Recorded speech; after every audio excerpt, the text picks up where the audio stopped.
लोकसभा चुनाव में विपक्ष या फिर एनडीए किसके साथ चुनाव लड़ेंगे मायावती, इन दिनों यही सवाल राजनीतिक विश्लेषकों के दिमाग में मन में गूंज रहा। क्या अकेले लोकसभा चुनाव लड़ने पर 10 से 12 सीट जीत लेंगी मायावती या उनकी पार्टी बसपा? क्या दोनों राष्ट्रीय राजनीतिक पार्टियों को माननी पड़ेगी मायावती की बात? क्या मायावती के दोनों हाथों में लड्डू है? आइए जरा इन सवालों के जवाब ढूंढने की कोशिश करते हैं अपनी इस रिपोर्ट में।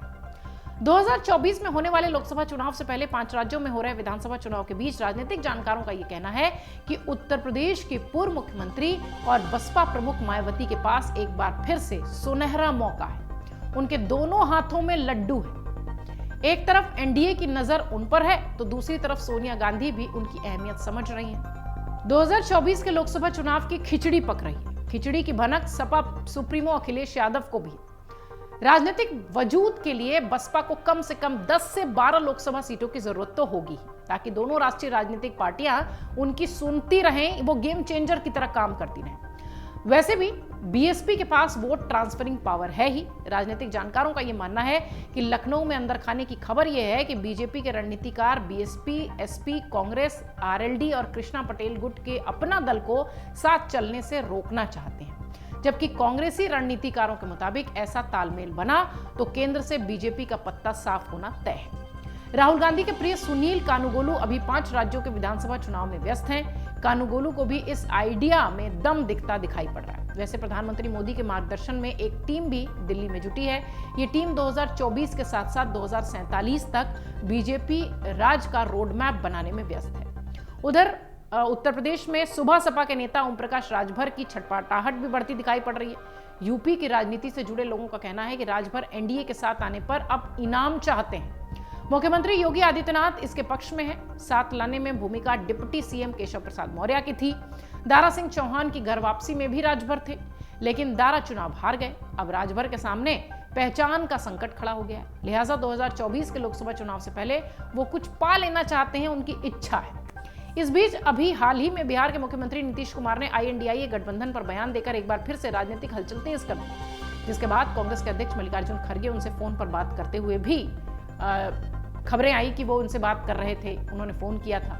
लेकिन ये कम लोगों को पता है कि कांग्रेस के अध्यक्ष बनने के बाद खड़गे समय समय पर नीतीश कुमार के संपर्क में रहते हैं। नीतीश कुमार के संपर्क में ओडिशा के मुख्यमंत्री नवीन पटनायक भी हैं, राज्यसभा के उपसभापति हरिवंश भी हैं। वहीं आरजेडी के सुप्रीमो लालू प्रसाद यादव लगातार 10 जनपद से अपने रिश्ते की अहमियत बनाए हुए हैं। राहुल गांधी को उन्होंने ऐसे ही मटन बनाना नहीं सिखाया था, कहते हैं इस बहाने बड़ा संदेश देने की कोशिश हुई थी। इतना ही नहीं, लालू प्रसाद की झारखंड के मुख्यमंत्री हेमंत सोरेन से भी बड़ी अच्छी बातचीत है, तालमेल है। माना जाता है कि बहुत इज्जत करते हैं दोनों एक दूसरे की। बिहार की राजनीति को समझने वाले कांग्रेस के एक नेताजी कहते हैं कि लालू यादव काफी बड़ी चीज हैं, उनके पास हमेशा एक कारगर राजनीतिक विकल्प होता है, इसलिए घबराने की आवश्यकता नहीं। 2024 में विपक्षी दलों का वहां से मिलकर चुनाव लड़ना तय है। नीतीश के बारे में पूछे जाने पर वो कहते हैं कि वो कहीं नहीं जा रहे, साथ ही लड़ेंगे। ये तो राजनीति है, बयानबाजी का दौर चलता रहता है। ये बिहार के बड़े नेता हैं जो कि इस तरीके की बात कह रहे हैं। 5 राज्यों की चुनावी राजनीति अगर देखें तो बीजेपी जीत के लिए नए नए समीकरण जोड़ने में लगी है। 13 नवंबर तक पार्टी के एजेंडे में मध्य प्रदेश नंबर 1 पर है। 13 नवंबर के बाद पूरा फोकस राजस्थान शिफ्ट हो जाएगा, ताकि 25 नवंबर को होने वाले मतदान से पहले हर कसर पूरी कर ली जाए। सूत्र ये कह रहे हैं कि केंद्रीय मंत्री अमित शाह ने दोनों राज्यों में माइक्रो मैनेजमेंट काफी बढ़ा दिया है। पार्टी ने इसी को ध्यान में रखकर प्रचार की रणनीति बनाई है। एमपी में सीएम शिवराज की छवि के साथ बीजेपी खड़ी नजर आ रही है। ग्वालियर चंबल संभाग में ज्योतिरादित्य सिंधिया को महत्व दे रही है, तो दूसरे क्षेत्रों में अन्य क्षत्रपों के बीच जो सस्पेंस है वो बना हुआ है।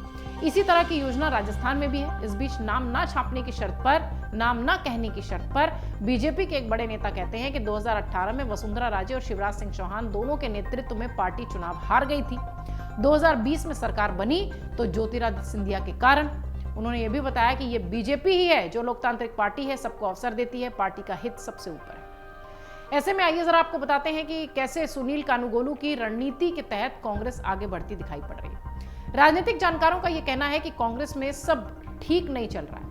राहुल गांधी के एक चुनाव प्रचार अभियान के रणनीतिकार सुनील कानूगोलू भी मीडिया की सुर्खियों में बने हैं। उनके बारे में कर्नाटक के deputy CM DK Shivakumar अलग राय रखते हैं। शिव कुमार के करीबी कहते हैं कि कानूगोलू की कारगर रणनीति और अहम सुझावों ने पार्टी को विधानसभा चुनाव में बड़ी जीत दिलाई थी। लेकिन डीके का नुकसान भी हुआ था। इस तरह सुनील कानूगोलू ने 5 राज्यों में विधानसभा में भी अपनी राय दी थी। 4 राज्यों में तो सब ठीक रहा, लेकिन असली निशाना राजस्थान है।